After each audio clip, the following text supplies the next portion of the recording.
Olá pessoal, sejam todos muito bem-vindos ao nosso programa Concepções Teológicas. Eu sou o professor coordenador Mildenberg e nós estamos começando este grande projeto para o nosso curso de Teologia da Unifield, Centro Universitário Filadélfia. A proposta do nosso programa visa trazer para o centro assuntos do cotidiano. Assuntos que tantas vezes não tratamos na nossa matriz curricular, mas que aqui você, prezado estudante, você de toda a comunidade, você que tem interesse em se aprofundar nesses assuntos, você vai receber esses conceitos por intermédio de determinadas provocações teológicas.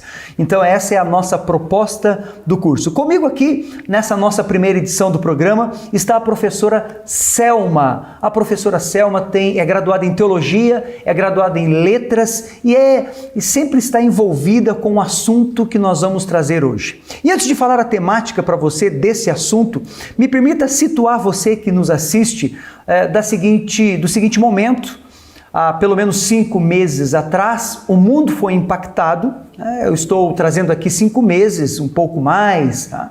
O mundo foi impactado com a pandemia do novo coronavírus. E claro, todas as culturas, todos os países, todas as nações, as empresas, enfim, as famílias, as igrejas tiveram que obrigatoriamente se adaptar, se adequar a todos os decretos, ao isolamento social, enfim, todos os correlatos que envolvem a pandemia. Eu e você sabemos muito bem isso tudo que aconteceu e tem acontecido. As estatísticas apontam que a violência contra a mulher aumentou e muito neste período, até em razão das famílias, até em razão das pessoas estarem mais próximas umas das outras. Trabalho em home office, isso gerou um aumento significativo da violência contra a mulher. Professora Selma, seja muito bem-vinda ao nosso programa Concepções Teológicas e eu gostaria que nós tratássemos, professora, visto que você está envolvida neste assunto, nos teus trabalhos sociais que você desempenha, que você desenvolve, eu gostaria que nós tratássemos sobre isto. Até em virtude da pandemia, até em virtude do isolamento social e todos os dividendos que isso nos causaram e nos trouxeram. Professora, a violência contra a mulher chega a ser uma afronta contra Deus? Seja bem-vinda. Obrigada, professor Mildenberg. Em primeiro lugar, obrigada, pelo convite e parabenizar também por esse programa, pelo propósito do programa de trazer temas do cotidiano, temas que tornam a vida mais real, mais concreta. Isso é muito importante. E em relação à nossa temática, parabéns também, porque é mexer numa situação em torno da qual existe muita negação, na verdade. Porque é difícil admitir que existe a violência. É ruim, é incômodo, especialmente para, por exemplo, os espaços religiosos. Então é melhor dizer que não, é melhor entender de outra forma, mas a violência, então, em relação à mulher e contra a mulher, existe, é real, concreta, diária. E, infelizmente, ela é medida em segundos. Há tantos segundos uma mulher é agredida. Nós temos, por exemplo, e quem assiste pode procurar, tem um relógio da violência que vai marcando diariamente a respeito da violência. Então, é uma afronta contra Deus também, é uma violação. A gente vai desenvolver um pouco mais isso, mas a gente já pode começar sinalizando isso. É uma afronta contra Deus porque é uma violação também dos direitos humanos, é uma violação da dignidade humana, da dignidade dessa mulher, E é assim, é lamentável, é algo que entristece e que, por outro lado, e felizmente, embora haja números altos, nós temos também discussões a respeito do assunto que têm estado presentes, né, em vários segmentos da sociedade e tem começado, né, a estar presente também nos espaços religiosos, e isso é muito importante. Deixa eu situar, assim, deixa eu contextualizar para você me ajudar se eu entendi ou não. Existe ainda um tabu? Existe. Na verdade, existe uma negação. São vozes de negação, porque... E essa voz de negação em relação à violência, por exemplo, ela passa muito pelo uso da Bíblia, que a Bíblia é usada para se impor, né, sobre a mulher e fazê-la calar. Ela passa também por uma construção histórica, isso várias autoras, artigos, enfim, estudiosos, estudiosas vão mostrar, né, essa realidade. Há uma construção histórica muito antiga. Se a gente começa a procurar, mesmo antes de Cristo, pensadores, Lutero, Tomás de Aquino e filósofos, toda a construção de fala, as vozes, né, os dizeres sobre a mulher sempre foram muito negativos.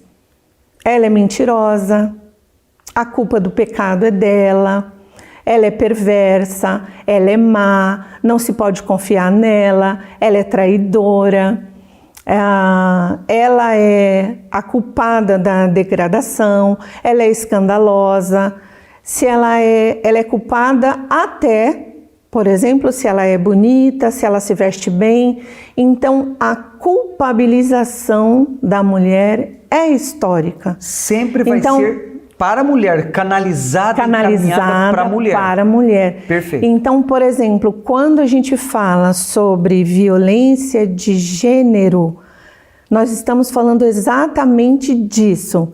Violências que se impõem, silenciamentos que se impõem sobre elas porque são do sexo feminino. Entendi. Então, esse uso, né, da palavra e qualquer um pode procurar sobre isso, né? Essas violências, elas estão presentes e, especificamente, ela é mulher. Então, ela é mais culpada. Entendi. Se a casa não foi bem, a culpa é dela. A culpa é da mulher. Se os filhos não obtiveram todo o sucesso possível, a culpa é dela. Se queimou a comida, pasme, existe isso ainda, ela é penalizada por isso. Existem algumas culturas que conservam esse tipo de situação. Muito próximas, não são distantes. Denigrem, né? humilham a mulher, colocam a mulher num patamar inferior em razão de alguma coisa comum, poderíamos dizer assim, professor? Isso, alguma coisa comum. E, por exemplo, até é importante a gente falar sobre isso, os tipos, né, de violência que existem, porque às vezes as pessoas nem sabem, tanto aquele que está sendo um agressor ou está praticando a violência, ele nem sabe, né, nem tem plena consciência disso. Essa era uma pergunta que eu ia te fazer. Quais os tipos de agressão, professora? Você que está envolvida, você que tem alguns cursos paralelos sobre isso, trabalha nessa frente social, ninguém melhor que a professora para nos informar a respeito disso, informar os nossos estudantes, informar aqueles que nos assistem. Olha só, quais são... dá um exemplo para a gente, por gentileza, sobre quais tipos de violência que a mulher sofre, as características daquele que agride e as características ou o impacto que causa no agredido. Certo. Bom, primeira coisa que a gente precisa pensar é que a violência contra a mulher e a violência doméstica estão presentes e ela é considerada um fenômeno, porque ela não escolhe raça, etnia, classe social, formação acadêmica, cor da pele, embora as mulheres negras, o índice seja bastante alto, né, dentro aí até desse olhar, né, e e as mulheres negras, por exemplo, há até artigo que traz que ela é mais resistente até à dor. E há literatura que diz, por exemplo, que até a dose de remédio que às vezes ela recebe é inferior, porque ela é mais resistente à dor, o que não procede, né? Então, em relação às violências, por exemplo, a violência física, que é a violência que é aquela coisa meio leve, dá um empurrão, um apertão, um beliscão, e essa violência vai sendo potencializada até chegar ao espancamento, à humilhação, ao cárcere privado, a braço quebrado e ao feminicídio, que também é altíssimo, né? A violência também, a gente tem a violência que é muito forte, muito. Essa é terrível, porque ela está latente nas famílias. É a violência que a gente chama psicológica. O que é a violência psicológica? Isso é muito, muito importante a gente ressaltar. É aquela fala assim, você não vai porque você não está muito bem. Não, é melhor você ficar em casa porque você está um pouco gorda, você está um pouco magra, você não sabe se comportar. Ou então aquela fala que diz assim, ela diz, eu também quero falar. Não. E aí ele fala, ele afirma, ele decide, ele manda, a voz dele é a voz que prevalece. E outro tipo de violência psicológica também, o gesto. Os gestos que o marido, o companheiro, o namorado, né? Aquela pessoa da família, por exemplo, faz. Sabe, um gesto de ameaça, né? Um gesto que vai dar um soco, que vai dar um tapa. O simples gesto é algo que causa uma dor e um mal, porque a gente não está falando de uma coisa pontual. Aconteceu ontem. Não, é algo que vai acontecendo, sabe? Vai se dando num processo. Num processo. Ela vai se acostumando. Deve ser assim mesmo. E aí entra uma coisa muito dura em relação às mulheres, que é essa naturalização da culpa, ou a culpabilização. E o que as mulheres mais pensam é, eu sou culpada. Se ele fez isso, é porque eu provoquei. Olha até onde chega, né, o nível da violência. E ela se instala de uma forma tão sutil. Um aspecto bastante psicológico nesse sentido. Muito. E o dano é muito grande. Porque imagine você, alguém que se casa ou é dada em casamento, como eu conheço mulheres que são dadas pela mãe, isso eu conheço, estou falando de coisa recente, aos 13, 14 anos, para um homem. Professora, né? Ajuda a gente a entender. Nós estamos no século XXI. Sim. Ainda existe essa tradição que conserva esse tipo de relacionamento? Os pais acabam dando as filhas com idade tenra para matrimônio? Existe isso ainda? Bom, deixa eu esclarecer agora, foi bom perguntar, né? Então, por exemplo, eu conheço pessoa que é que já é de idade, né? E então, vamos recuar aí no tempo, os 60 anos, por exemplo, que não é tão tempo assim, né? Não é tanto tempo. Ela deve ter uns 70 anos, por exemplo. E se eu volto no tempo, ela foi dada para alguém que ela nem conhecia, pela mãe, né? Hoje, talvez a gente não tenha, eu ouso dizer, essa coisa tão explícita, né? Mas com certeza nós temos famílias que querem que as filhas se casem bem. Entendi. Nós estamos, algo que eu creio que merece ser dito, que estamos falando de uma cultura brasileira. Porque sabemos que em outras culturas isto é conservador, isto ainda existe, isso faz parte de todo o processo vital, todo o processo da vida. Né? Os pais prometem às filhas, as crianças são meninas de 9, 10, até 12 anos que são dadas em casamento para outros homens. Sim. Né? Mas no Brasil, como a professora acaba colocando aqui, possivelmente ainda existe de maneira velada. Existe, com certeza. E se nós formos, por exemplo, para regiões, imagina o tamanho do nosso Brasil, né? Depende da região que a gente vai, o casamento é algo meio que muito antecipado também, né, para as meninas. É quase que um jeito de continuar vivendo. Então, essas realidades existem ainda.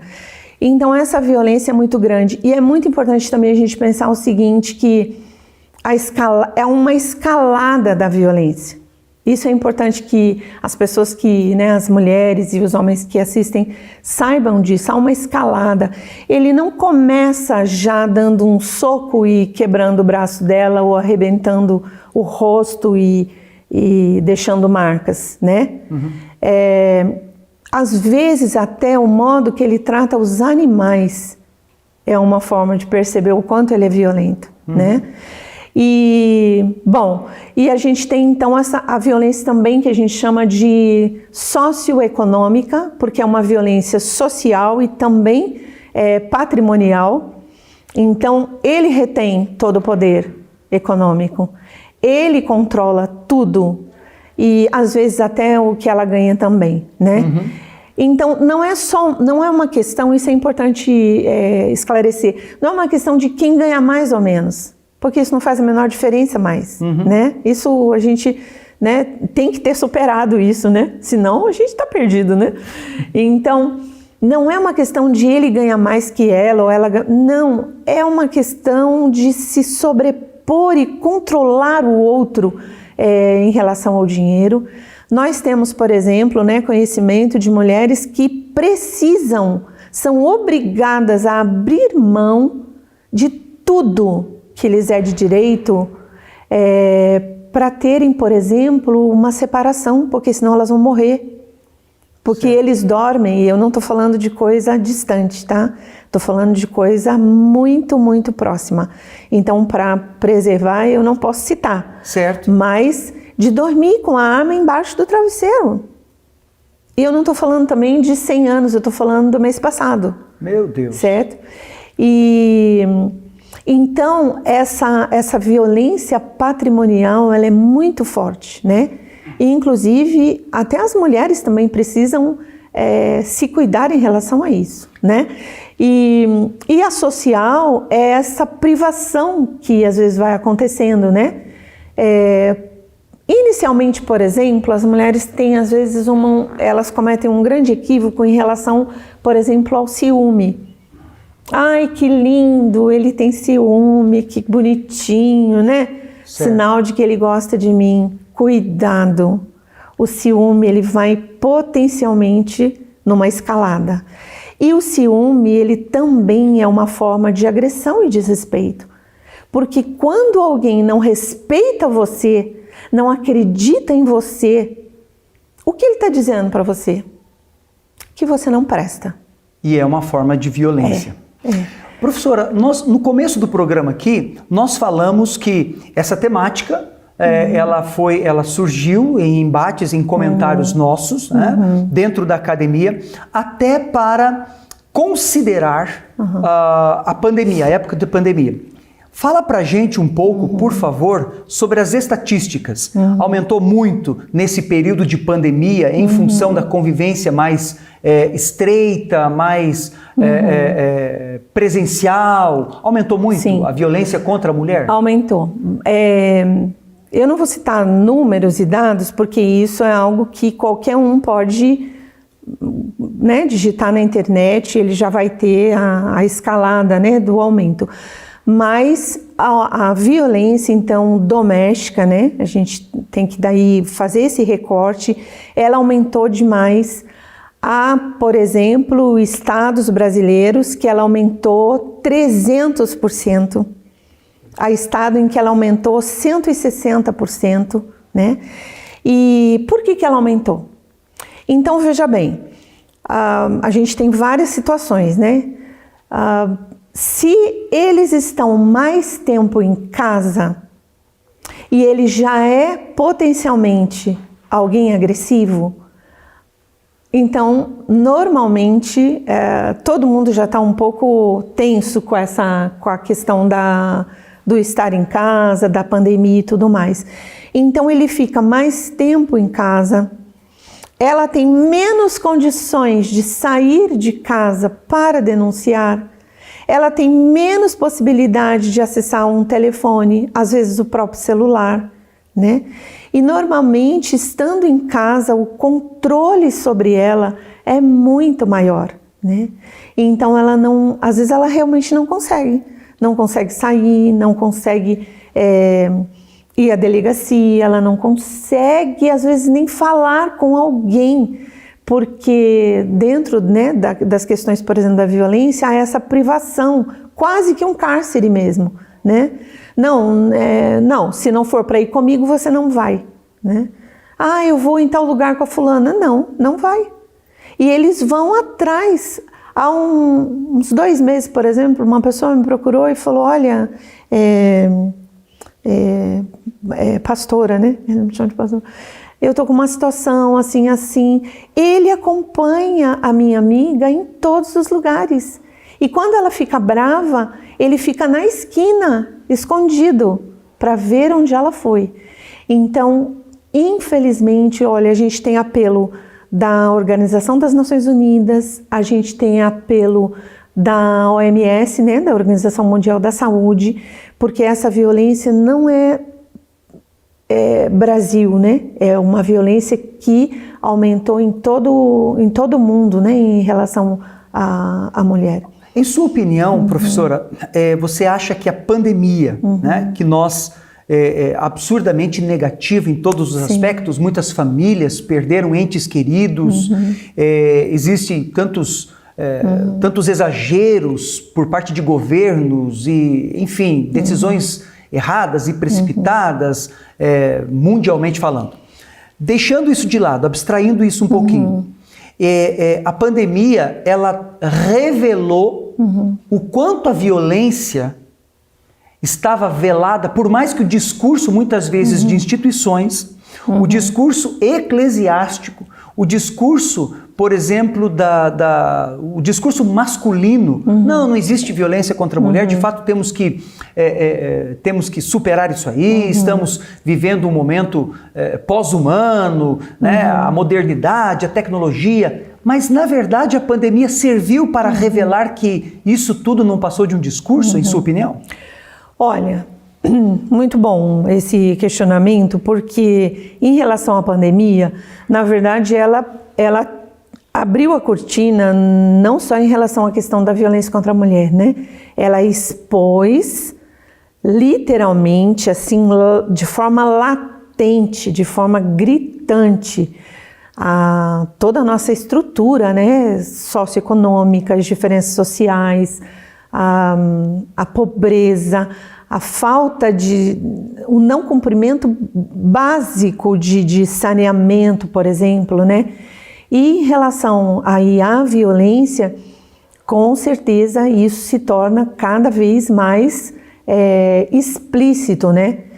Agora, algo dentro desse cenário todo que é bastante triste, né? Lamentável para nós cristãos, né?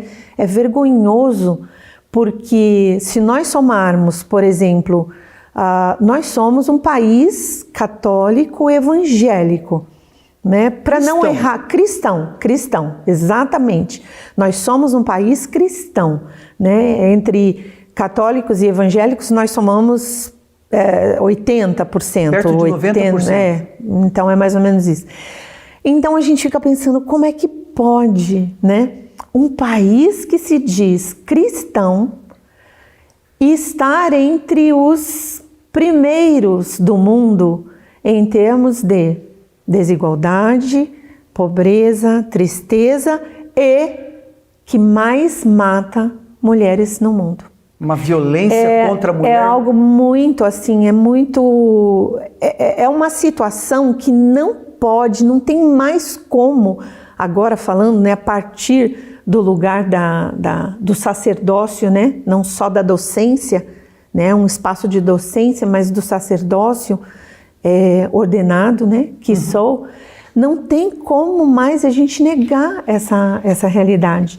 Então, essas discussões, por exemplo, elas precisam cada vez mais estar presentes no espaço, nos territórios, né, que a gente fala, nos territórios religiosos, porque a gente olha para o jornal, clicou na internet, são líderes religiosos, líderes das mais diferentes denominações e confissões, né, envolvidos em abusos, em violências. Isso é constante, né? Bom, com a sua colocação, e essa é uma parte que nós já caminhamos para o encerramento do nosso programa, com a sua colocação, professora, podemos afirmar então que existe uma violência, existe, entre aspas, um cárcere privado, existe muita opressão contra a mulher nos espaços eclesiásticos, dentro da igreja. Existe. E eu vou usar a palavra, ótima palavra que você colocou, professor Mildenberg, que é a palavra cárcere. Se a mulher literalmente não está num cárcere, nos espaços religiosos, por exemplo, o que está encarcerado, ou o que está encarcerada, é a temática, a discussão. E aí, olha que como isso é bastante sério e complexo.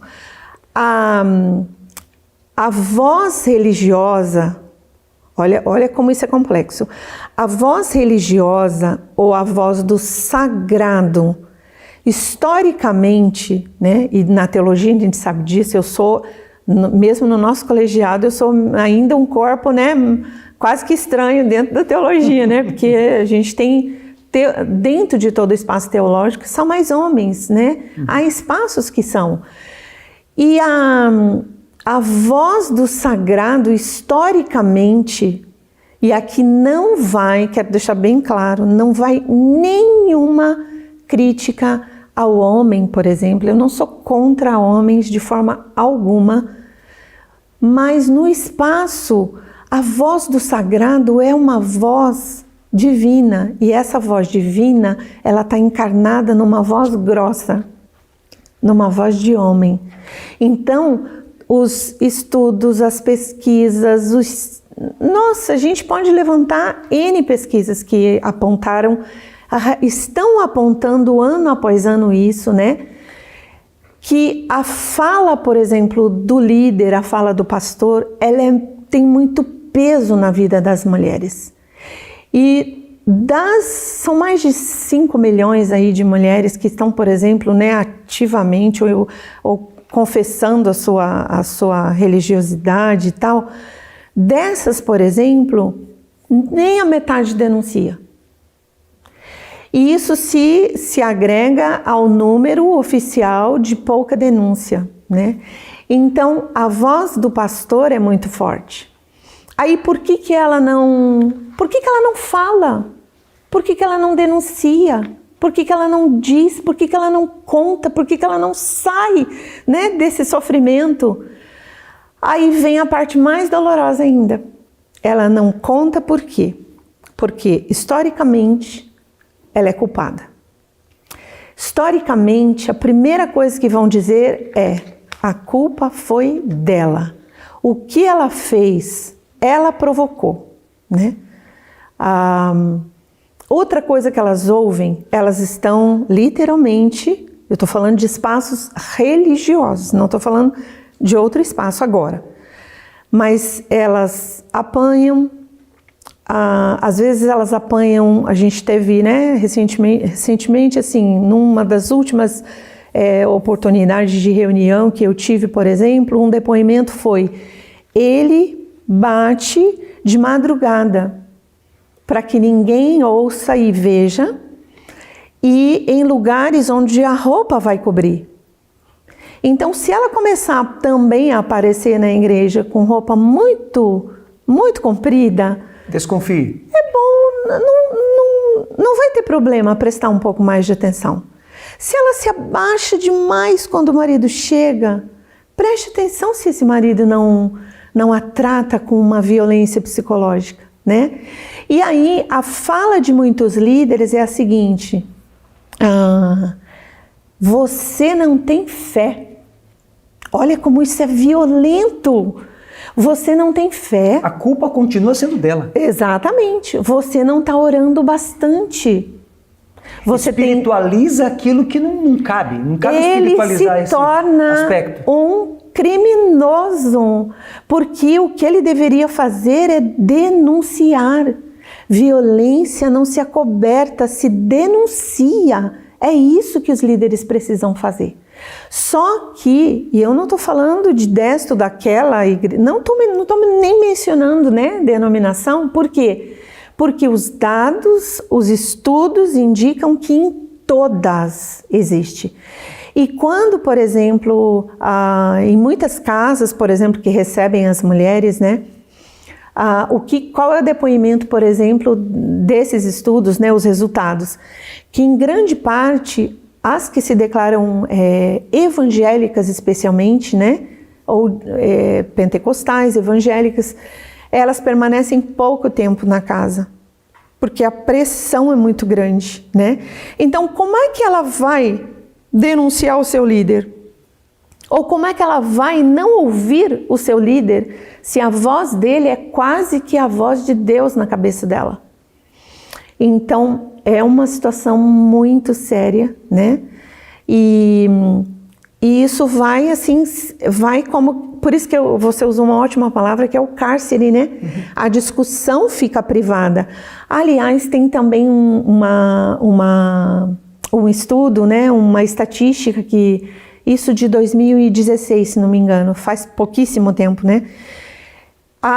E eu fiquei chocada porque a pergunta foi, por exemplo, o que eles achavam sobre a interferência, né, nas violências.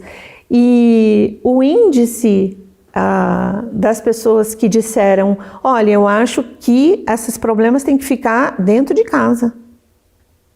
Como é que ela vai ter ajuda? Verdade. Se a 80%, teve índice que chegou a 80%, tem que ser resolvido no âmbito familiar. Todo mundo é cativo, né? Ela quer ajuda, busca ajuda, mas não encontra ajuda. Não encontra. Na concepção de determinadas lideranças e instituições, dizem, não, isso aí é uma questão, é falta de fé, sim, você precisa resistir mais, é a perseverança, você precisa ser sábia. Enquanto a professora fala aí, me recordo, 2015, me parece, na Europa, em Portugal, um desembargador usou a Bíblia para isentar o marido e o amante, ex-amante daquela mulher, da mulher daquele marido. Os dois se juntaram e bateram muito nela, porque na concepção do amante ela não cumpriu com as promessas de deixar o marido para ficar com ele. Na concepção do marido, ela foi adúltera. Né? E aí o juiz desembargador, para absolvê-los, ele usa a Bíblia, dizendo que as Escrituras Sagradas é um princípio em que aquela mulher havia violado. Então isso obviamente desencadeou muitos protestos de entidades, de instituições e tudo mais. Isso, de certa forma, precisa ser visto, revisto, precisa ser, claro, conversado de maneira adulta e madura para que seja retirado do meio social, do meio eclesiástico e, claro, dos relacionamentos das famílias. Né, professor? Isso mesmo. Eu quero partir aqui para o encerramento do nosso programa, professora. Claro, sempre deixando, possivelmente, esse é o desejo do nosso coração, que você, estudante, você que nos assiste, esteja assim com um gostinho de quero mais. Mas, de fato, é uma provocação que nós estamos fazendo aqui, aproveitando este contexto da pandemia, em que, estatisticamente falando, a violência contra a mulher aumentou significativamente. E, ouvindo a professora, que trabalha bastante com isso, professora Selma, nós sabemos que isto, infelizmente, ainda ocorre no meio evangélico, para nossa vergonha, né? Sim, mas também sim. ao mesmo tempo para que tomemos uma atitude e venhamos mudar todo esse cenário. Jesus, ele quebra, de certa maneira, o sistema machista e patriarcal. Perfeito. Jesus, ele atrai para si muitas mulheres seguidoras. Jesus trata as mulheres de maneira diferente como elas estavam sendo tratadas. Então isso, obviamente, acaba suscitando muito mais oposição das classes poderosas da época contra Jesus e seu ministério.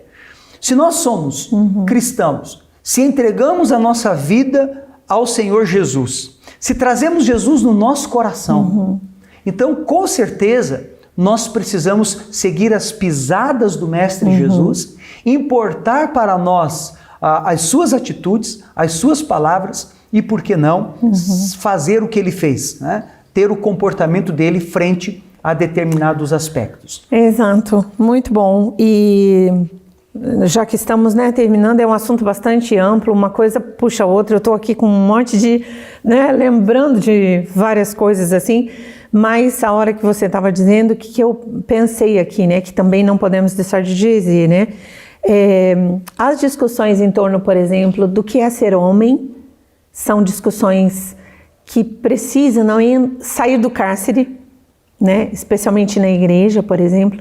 O que é ser homem? Qual é o perfil de masculinidade que a gente carrega, né? Para não trazer esse ranço tão machista e patriarcal, né? Que foram palavras muito boas que o professor trouxe. E também esse exemplo, né, do Cristo que tem com as mulheres conversas que se interpõem, na verdade, aos discursos. Lembra que a gente comentou, né, historicamente algo construído. E elas não valiam, elas não... tem, por exemplo, reformador que vai dizer, não tem nada mais ridículo do que uma mulher achar que ela pode ser inteligente. Imagina, isso é... Então, por exemplo, isso porque eu tô, né, tem listas e listas assim de coisas horríveis. Aí, o que é que Jesus faz, né? Isso é tocante mesmo. Jesus simplesmente ele ignora tudo isso. Esse discurso que se impera, esse discurso horrível, esse discurso de morte, porque é um discurso que traz morte. E ele vai ter, então, com elas, né? E a gente fala elas por quê? Porque grande parte delas nem nome tem, né?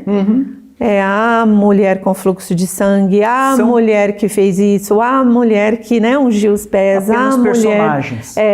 Mas ele traz essas sem nome para o centro da vida, das discussões teológicas, né?